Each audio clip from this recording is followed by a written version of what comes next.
Returning now to politics, this weekend, the temperature in Washington heated up on many fronts, from more talk of a trade war with China to increasingly harsh words about immigration. The president was again on the offensive.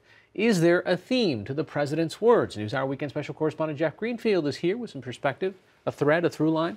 Yeah, and I think you particularly see it when you watch the changes in the personnel around the White House.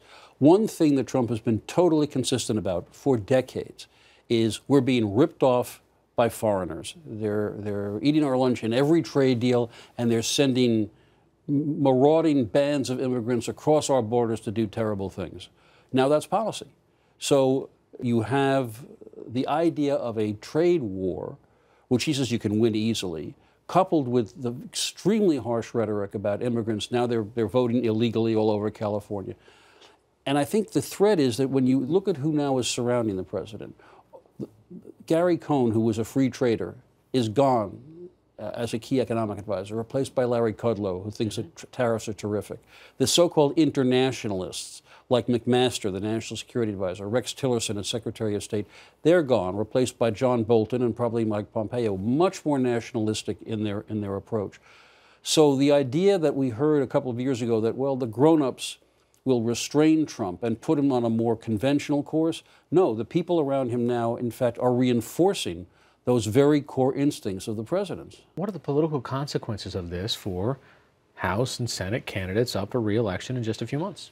Well, on the issue of trade, this is really going to cause and has caused an enormous problem with the Republicans, because in the farm states, and there still are states where farming is important, where a lot of vulnerable Democratic senators are up for re-election, the idea of a trade war, if it happens, is going to clobber the agricultural economy. And you're talking about states like Montana, Missouri, North Dakota, many others.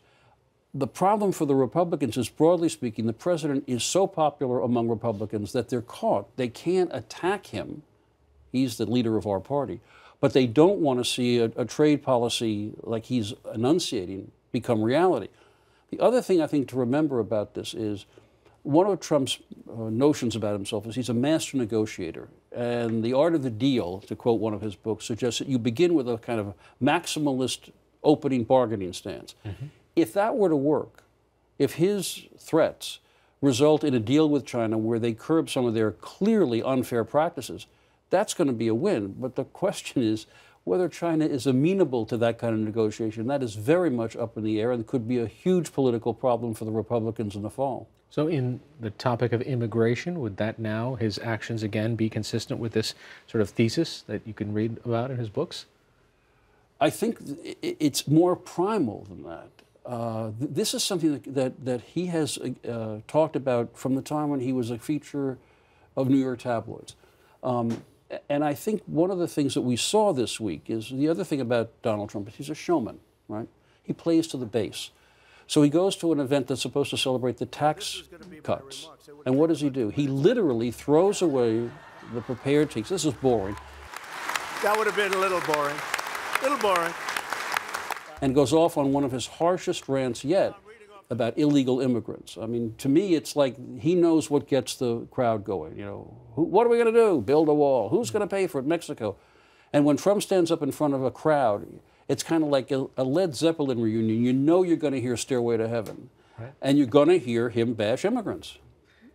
Is there, while we end up spending attention on this, you point out there are important stories that are undercovered. I always like to kind of remind people that there's stuff going on behind the headlines. This past week, Judge Stephen Reinhart died. He's a Ninth Circuit Court of Appeal out west, probably the most liberal federal judge in the entire country. And that Court of Appeals has been the bane of conservatives for years because it's fundamentally dominated by liberals. So there are now 8 vacancies on that court, part of 100 federal vacancies that he and Senate Majority Leader Mitch McConnell are determined to fill as quickly as possible. So much so that McConnell is about to 86, a long-standing tradition in the Senate, that a home state senator can block a federal judge from his or her state. A blue slip idea. A blue slip, even if it's from the other party. Now, you look at what's coming of those 100 federal vacancies, and unless the Democrats take the Senate in the fall, they're going to have a fundamental reshaping of the federal bench. And meanwhile, if one of the centrist or liberal Supreme Court justices were to leave, Ruth Bader Ginsburg, Anthony Kennedy, Trump is going to be able to reshape that court in a way that will be by far the most consequential political action he will have taken in his first term. The president's also been on the defensive about Scott Pruitt and the challenges that he's facing at the EPA. This weekend he came out with a tweet, and I'm just going to read it rather quickly. While security spending was somewhat more than his predecessor, Scott Pruitt has received death threats because of his bold actions at EPA, record clean air and water, while saving USA billions of dollars. Rent was about market rate, travel expenses okay. Scott is doing a great job. In the length of one tweet, there's at least a half dozen inaccuracies there, but does it even matter? The conduct that Scott Pruitt is under fire for is exactly the kind of conduct that conservatives say that's what big government, swampy bureaucrats do. Yeah, adding on, tripling the security staff and wanting a bulletproof desk and asking the security detail to run sirens so he can get to a restaurant on time, and then moving that security guy out when he won't do it. When somebody's on your side, the conduct looks much more defensible than if that guy were on the other side of the political divide. And that's true, by the way, across the board. All right, Jeff Greenfield, thanks so much. Okay.